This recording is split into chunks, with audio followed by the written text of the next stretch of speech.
Dia 20 de setembro, comemoramos São Mateus. Levi, filho de Alfeu, está escrito em Macabeus 2,14. Era galileu, segundo a tradição, e provavelmente solteiro, uma vez que nenhum dos evangelhos, isto é, os sinóticos, que mencionam a sua conversão, fazem alusão a que tenha deixado família para seguir a Cristo. Morava em Cafarnaum, uma das cidades mais florescentes da Palestina, à beira do lago Genezaré, onde Jesus pregou muitas vezes e onde fez muitos milagres. Levi era rico por causa da profissão que exercia, como cobrador ou coletor de impostos para os romanos, intermediados pelo tetrarca governante judeu Herodes Antipas. Sua função era ter comércio público e banco aberto para passar letras de câmbio e expedir mercadorias, arrecadar tributos e passá-los a Roma, ou seja, os impostos que os judeus pagavam eram entregues aos conquistadores estrangeiros, implicando em financiar quem os subjugava à força. Por isso, tais cobradores, denominados depreciativamente de publicanos, pecadores públicos, eram socialmente desprezados como colaboracionistas detestáveis. Os judeus mais observantes, entre aspas, fariseus, consideravam um absurdo que homens do povo eleito cobrassem tributos para um poder conquistador e, além disso, pagão. O pagamento do tributo ao estrangeiro era um ato ilícito, uma coisa proibida pela lei, um verdadeiro sacrilégio e, portanto, o que colaborava com esse sacrilégio fazia uma traição à pátria, associava-se aos ímpios, vendia-se aos gentios e era mais execrável do que eles. Sua condição só podia comparar-se à dos criminosos e das prostitutas. Levi era um notório pecador no entendimento judaico, diferente da concepção católica, é claro. Isto é, significava antes uma impureza legal por um descuido das prescrições farisaicas, rituais ou por desempenhar um ofício proibido. De resto, muitos publicanos eram desonestos e exploravam o povo de forma ilegal, de modo que não havia simpatia por eles. Por outro lado, se os fariseus, especificamente, consideravam os cobradores de impostos como pecadores, a profissão em si era lícita e havia judeus praticantes de boa fé, como fica claro na resposta de São João Batista, aos que lhe perguntaram como fazer para se salvar. Ele responde apenas que, sendo honestos no trabalho e não mudando de atividade. Lucas 3, do 12 ao 13. Não se sabe se Levi era um cobrador honesto ou desonesto antes de seguir Jesus. Estava sentado no seu posto de cobranças em Cafarnaum, à beira do lago. Está escrito no livro de Macabeus 2, 13 ao 14, onde eram recebidas mercadorias e feitos os pagamentos. E Jesus, vindo de fazer um estrondoso milagre de uma cura de um paralítico, cujos amigos haviam descido do teto para a sala onde ele estava, está escrito em Lucas 5, do 17 ao 26, lhe disse: segue-me. E, deixando tudo, ele se levantou e começou a segui-lo. Lucas 5, do 27 ao 28. Vivendo em Cafarnaum, era muito provável que Levi já conhecesse Jesus, ainda antes de converter-se, ao menos por ter dele ouvido falar, mas senão a sua conversão instantânea não seria surpreendente. Dado o poder de atração que o Senhor tinha sobre os corações, como comenta São Jerônimo sobre esta passagem, e honesto ou desonesto, é maravilhosa e exemplar a prontidão da sua obediência. Por Cristo, imediatamente deixou inacabadas suas tarefas para este mundo, sem recear punições, isto é, por amor a Deus, o único motivo certo, foi capaz de instantaneamente abandonar as atividades mundanas e os respeitos humanos, e a partir daí nunca voltou atrás, mas permaneceu grato ao Mestre e perseverou no seu seguimento. A medida da gratidão de Levi ao Senhor é indicada imediatamente depois dos evangelhos, pois o convida para um grande banquete em sua casa, que foi aberto também aos discípulos de Jesus e a outros publicanos e pecadores, o que indica não apenas a consideração e amor ao Mestre, mas igualmente a vontade de levar a ele mais pessoas, numa forma já de confraternização e apostolado, ocasião da qual Jesus certamente os acolheu e ainda ensinou tanto a fariseus quanto aos discípulos de João Batista, Mateus 9, do 10 ao 17.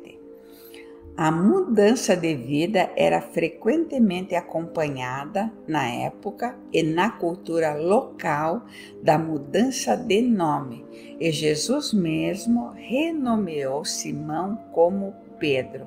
Está escrito em Mateus 16, do 17 ao 18, uma feliz passagem da legenda áurea de Jacopo Varese, Biografias de Santos escritas no século XIII.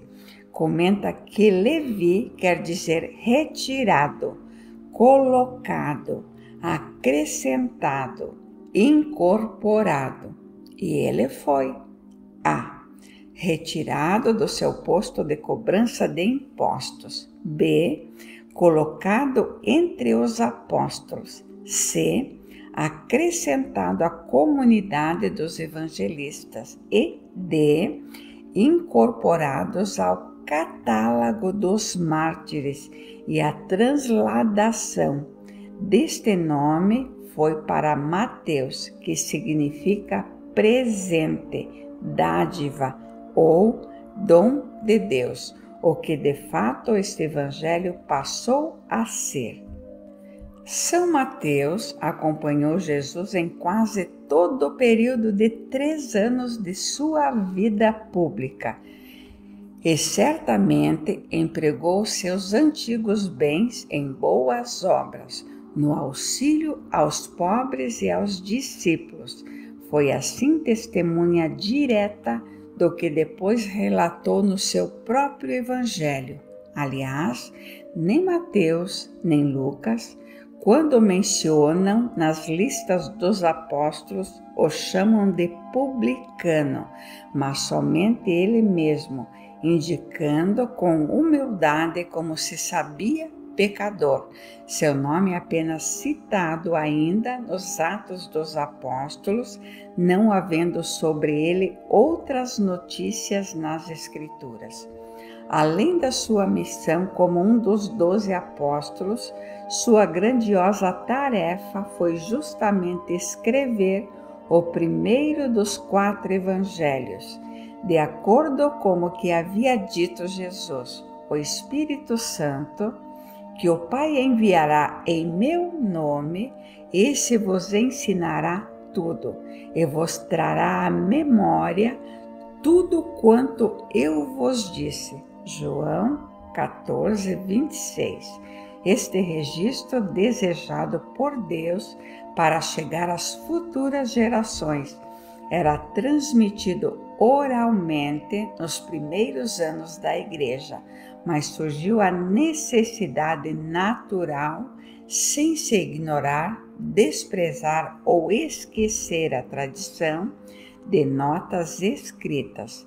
Mateus escreveu para os cristãos de origem judaica e por isso o fez em aramaico, não em grego, ressaltando para este público específico que Cristo é o verdadeiro Messias, realizando plenamente as promessas e profecias do Antigo Testamento e oferecendo provas da divindade de Jesus. O Evangelho de Mateus, desde o início, foi o mais utilizado, o mais citado e o mais comentado pela Igreja, sendo conhecido por todos os autores cristãos do século I e citado expressamente como de sua autoria pelos principais historiadores dos séculos II e III. É chamado de Evangelho Católico, porque traz os textos mais importantes sobre o primado de Pedro, Mateus 16, do 17 ao 19, a jurisdição na Igreja, Mateus 18, 18, e a missão universal da evangelização de todos os povos, Mateus 28, de 19 ao 20, junto aos Salmos de Davi e as Epístolas de São Paulo, são os textos mais lidos na Igreja. Com a perseguição aos apóstolos, em João 16, 2, depois da ascensão de Jesus, estes se dispersaram por várias partes, levando a palavra de Deus. Parece certo que Mateus foi para a Palestina, mas informações posteriores não são tão claras. São citadas Pérsia, Síria, Macedônia e a Igreja Copta da Etiópia. Proclama desde sempre ter sido fundada por São Mateus, mas disso não há comprovação cabal. Uma tradição diz que morreu mártir, porém também não existem confirmações fidedignas. Há relíquias suas na Catedral de Salerno, na Itália.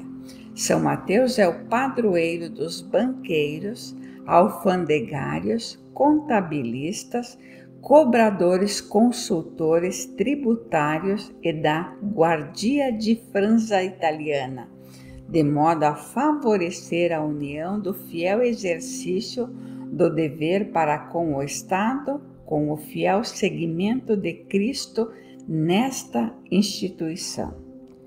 Vamos a uma breve reflexão sobre São Mateus. Pode-se resumir na atitude de São Mateus a essência de toda a vida católica e de todo o ensino da Igreja: abandonar o mundo e seguir a Cristo.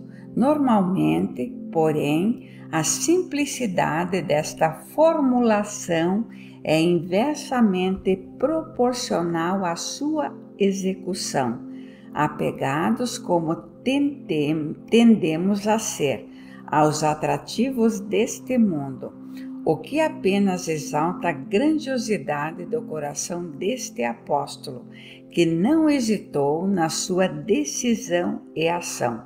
Qualquer que seja, apesar de tudo, o tempo e o esforço necessário, o fundamental é não ficar sentado às margens deste mundo, mas levantar-se espiritualmente e levar a alma para seguir Jesus, porque ele vai para o alto. Por outro lado, atitudes simples como ser honesto na profissão, algo acessível a qualquer um, já caracterizam passos firmes neste colocar-se em pé sobrenatural. A grandeza e também delicadeza do coração de São Mateus é entrevista igualmente no convite que faz a Jesus para um banquete na sua casa, convidando aqueles que certamente precisam se aproximar do Senhor. Que bela é a sua consideração e reconhecimento a Deus pelo dom inefável de ter sido chamado por Ele, e que prova de amor ao próximo em querer imediatamente compartilhar com os irmãos a sua própria comunhão com Deus. E é exatamente no banquete eucarístico que melhor o fazemos. Te convido agora a fazer comigo a oração de São Mateus. Vamos lá? Senhor, Deus e Redentor nosso, que continuamente nos chamais para vós, concedei-nos, pela intercessão de São Mateus, conhecer e viver o Evangelho, sem jamais repudiá-lo, mas permanecendo infinitamente agradecidos à vossa bondade, perseverarmos na obediência a vós, levando pela conversão, palavras e ações a boa nova aos irmãos. Por nosso Senhor Jesus Cristo e Nossa Senhora. Amém. São Mateus, intercedei junto a Jesus e Maria por nós. Amém.